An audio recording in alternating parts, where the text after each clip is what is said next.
All right. Hello and welcome to the Swedes in the Huddle podcast. We have a special guest with us today, Edvin Almeida. If I said that right, Evan, I just know you as Fast Eddie. So Yeah, you can that's correct good. me. You can correct Almeida, me. Almeida. Almeida. All right. Yeah. Yeah, we got it right. As you know, the purpose of the podcast is to introduce players from Sweden that have chased their dreams, been over to the states, played ball, just to hear, you know, uh, hear their story. So, without me talking more, let's start with you, Edvin, and talk about when, where, how, and why did you start playing American football? Ooh, that's a good question. I think I started basically like a lot of kids started. I watched a guy that wore number 13 on the New York Giants. He made a hell Yeah, of a catch. yeah, Uh, yeah. so in 2014, I was supposed to go to a football practice, but it started pouring down rain. Mm-hmm. So I decided not to go to that football practice actually. Mm-hmm. And I didn't pick up football until 2017, where I was like, well, wait, let's try it anyways. And that's when I started playing football. And it's all because of a guy called Odell Beckham Jr., which I'm a very big fan of and still is, because he's in the Mm-hmm. Miami Dolphins right now. Mm-hmm. And that's actually how I started coming in and Awesome. yeah, started as a What D lineman. I did a fast one then, man. You're coming off the edge. What, Yeah. what, what club? What was your mother club? Where were you? Where were you living when you started playing ball? I started playing in Mm-hmm. Gothenburg Marbles. Mm-hmm. So that's when I had my first practice. And as I said, as a Odell fan, I wanted to play wide receiver. But the coaches was like, no, we're going to put you at defensive end. Mm-hmm. Well, I know a little bit how the story ends. So eventually you did get to play wide receiver and it was very Yeah. good for you and football, the teams you're playing on that you were playing wide receiver. Yeah. Uh, that's awesome. Well, you got started young. You got influenced by Odell Beckham. You're there in Gothenburg playing with the Marvels. At what point in this process did you decide, hey, I want to go to the States. I want to play in the U.S. How did that come about? So I started playing in the beginning because it felt like I started very late, so I didn't think I Mm-hmm. didn't even have a chance to go to college Mm-hmm. until we played on 2018. We played a world championship with the national team. Mm-hmm. And I got MVP against Canada, and I was talking to some of the players because we had like a player meetup when everybody like changed their clothes. Mm-hmm. I actually got to switch off my soft like yellow jersey. I didn't think it looked that good, but I got like a practice jersey from the United States, which was Yeah. hell of a lot better to be honest. Yeah. And I started talking to the guys, and the guys saw potential in me, or they like talked to me like I was good. And I Mm-hmm. didn't even know if I had it in me to go to college. They were like, "What college are you going to?" And I was like, "Shit, I don't, I don't have Yeah. a college that I'm going to." Yeah. And that's when the whole process started. When I was starting to being talked to one of my coaches and one of my mentors called Carl Kam, Mm-hmm. and we started to get in the process, like getting to work. He helped me along the way to Mm-hmm. all the way down to what I should do in the gym, what I should eat, and what my focus should be, Mm-hmm. basically.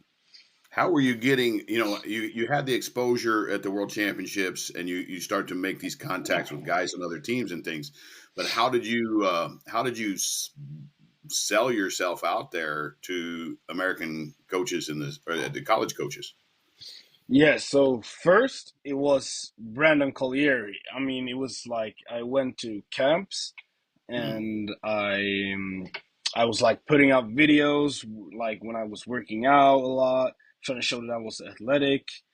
And then it was I talked to him, and it was a lot of money. And at that time, it was a lot of money for my mom and everything. And we might have not had the best economical like Mm-hmm. situation at the I moment. understand. But then suddenly, this camp called Northman Camp. came up, Mm-hmm. which a big shout out to Greg Gibson. He Mm-hmm. took us down there, and I met Coach Newton and I Mm-hmm. met Coach Eager, who Mm-hmm. had so that was the head coach and the offensive coordinator for Clarion Eagles at Clarion University in Pittsburgh. Yep. And all it had to take was actually one practice, and they were like, "Yeah, we're gonna offer you to come here and play." Oh, fantastic, fantastic. Yeah, That's good football. I'm familiar with Clarion from when the years I was coaching in the states. Now, hmm is that NCAA Division PSAC. two? Yeah, Division Yeah, Two. yeah, because they were there or have been definitely a team that was successful in that division. So you get to Northman camp, you get to meet the coaches. They like you. They want to bring you over. Now you got to hmm move from nice, comfortable Sweden where you grew up to a whole nother country and play a game that you just started playing that everybody else there grew up with. Yep. Tell me, tell me about that. So it was a funny story because I had problems with my visa at first, so I didn't Mhm. get to fall camp until like 1 to 2 weeks in. Okay. Yeah, and if nobody ever heard about fall camp, it's it's crazy, crazy work. Yeah. So I got there. The first practice I got to, everybody was fighting. it was Wow. a it was a big old fight. I was like, is this gonna be practice every day? Yeah. Um, I mean, the first practice I got to, the coach was yelling. I think I still have PTSD since the coach was yelling at me. Yeah. But like slowly and gradually, I started falling in love with that coaching style. It's not traditional Swedish coaching style because it's Right. like Sweden is everybody gets to play, and yeah, you get subbed in here, you get subbed in here. Yeah. But when I got there, it was like, yeah, if you want to play, you got to be the best. Like you got to put in the work. Right. Um, so that's basically what I had to do. Like just put my head down and keep working every day. And Mm. especially like the coach told me too that if you want to stick out, you got to work out more than we're already working out. And we were Yeah. already working out 3 times a day. Mm. So, Yeah. yeah, that's kind of my experience. Yeah. To be Be the honest. first to practice, be the last to leave kind of Yes, deal. sir. Get a few extra reps in here and there, strategically on the field where the coach can see you getting those extra reps. Yes. That doesn't hurt at all either. Um, what was the biggest? I guess this is kind of a cliche question, but what was the biggest difference between, in your experience, playing there at Clarion and like you practice at our general club teams here in Sweden? What hmm would be the difference that a guy might have to be heads up for? You mentioned a little bit of it already, but Yeah. Well, I'm gonna say that the biggest difference is the mental game. To be honest, mm, like I thought it was, and it's still hard for the Americans that's already over there. But I mean, I remember the freshmen, all the freshmen, they were like, because like the seniors were used to it, and the juniors and everybody was used to it. But the freshmen, the like, it's gonna hit you the first mm, practices you're gonna get because you're gonna be mm, sore, you're gonna be tired. The coach is gonna keep yelling at you, mm, and you're still gonna go. So I think the hardest part about going there is basically the mental about it. Because I mm, think people from Sweden are athletic enough. It's just absolutely.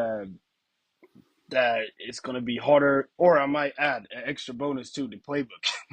The Yeah, yeah, playbook's going to absolutely. be a lot different. Yeah, be a little bigger A little for bigger, sure. just a little Yeah. bit bigger. Yeah, and then I think you touched on this too, and I think one thing that guys got to remember is we can go to our club team, and if I'm an offensive lineman and there's 6 of us or 7 of us at practice, everybody's happy. We got 7 linemen. You go to college, there's 20. Yeah. You know, everybody try. The competition is a lot more, and then making that adjustment from practicing two times, three times a week to you're in fall camp doing three a days. I don't know if you can still do that anymore, but I know, three a days, two a days, they have Yeah.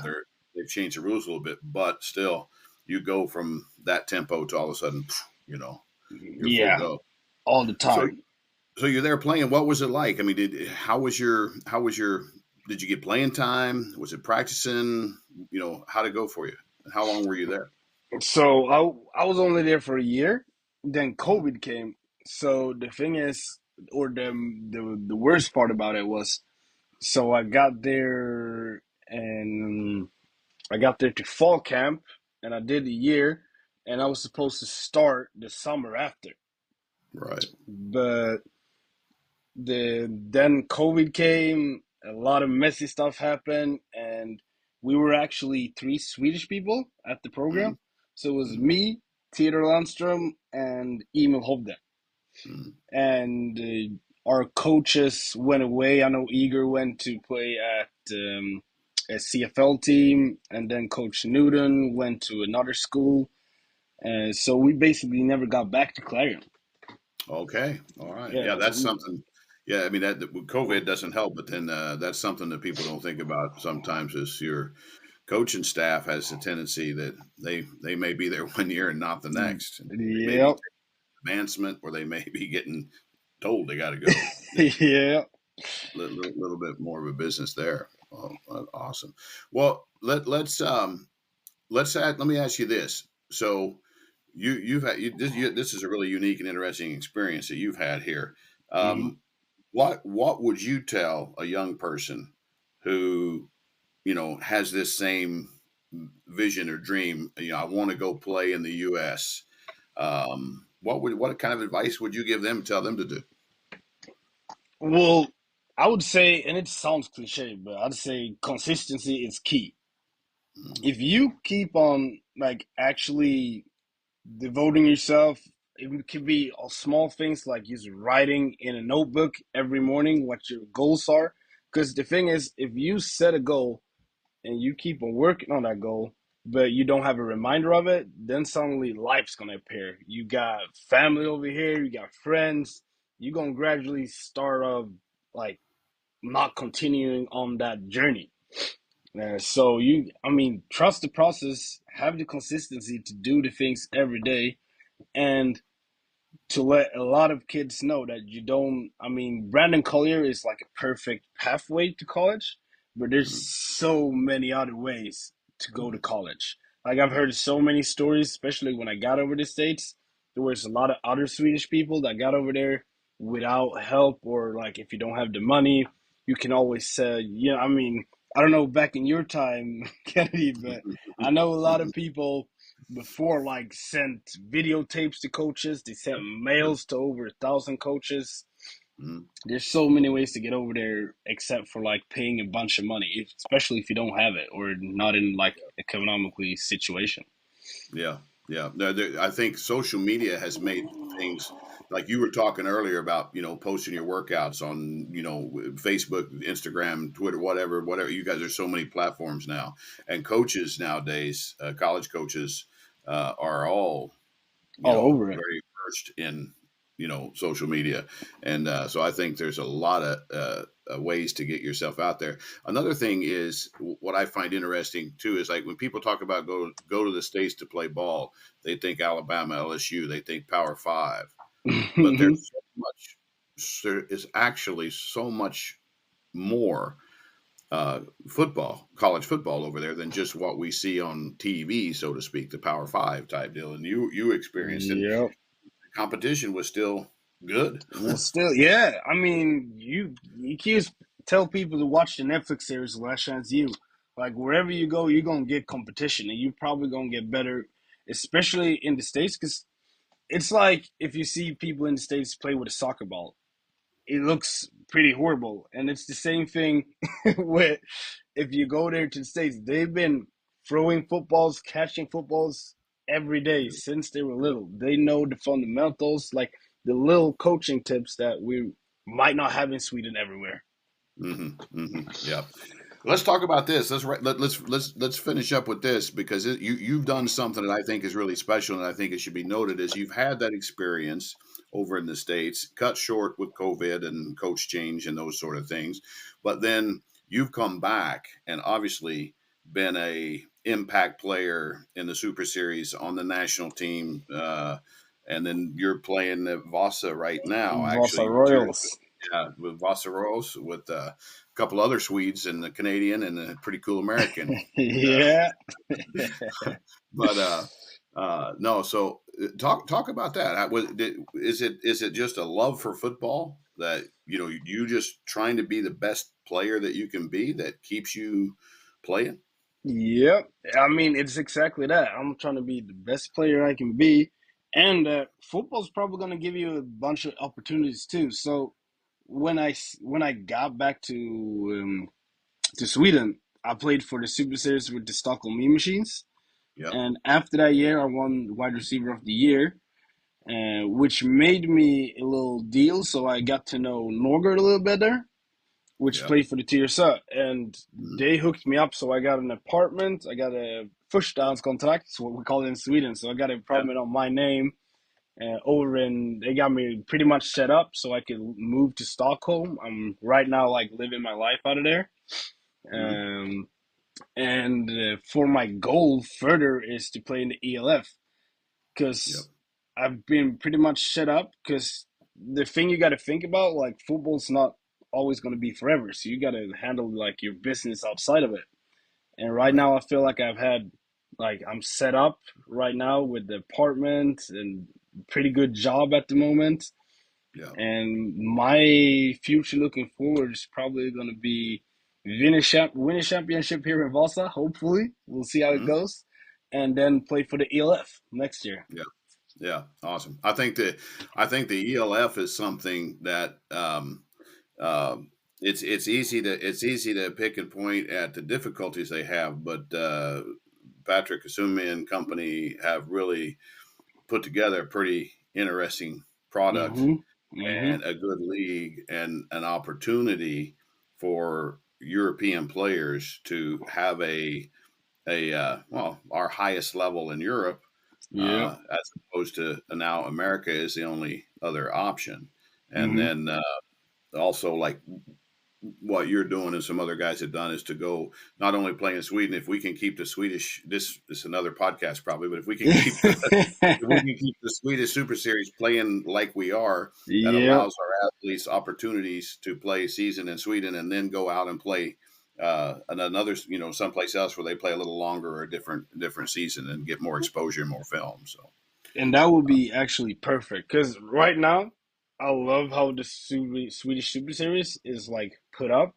Because right now we used to have four teams. If people yeah, even don't even know yeah, that, and it was yeah, like we meet a team and we're like, yeah, we'll see you next Saturday. yeah, And now yeah, with 8 teams, it's gonna make it. Because I mean, I know a lot of people were complaining in the beginning, like some teams are not gonna like put up and not be well, but in the case of this year there were actually teams. I mean, I know Limham won over Örebro. Nobody thought that was yeah, going to happen. yeah, And as you see in like the NFL, like some teams get beat by 70 points. It's always going to be a team, but it's also going to make your players better. I can tell that a lot of teams that were playing in Division One the year before got a lot of players that belong in the Super Series, and they're yeah. probably going to get better because they're playing against better players. Yep, yep. And having that 8 teams, the biggest thing for me this year was that every single week was important. That changed the whole mental process of the season, and it was that was exciting. That's probably why And y'all won the whole thing.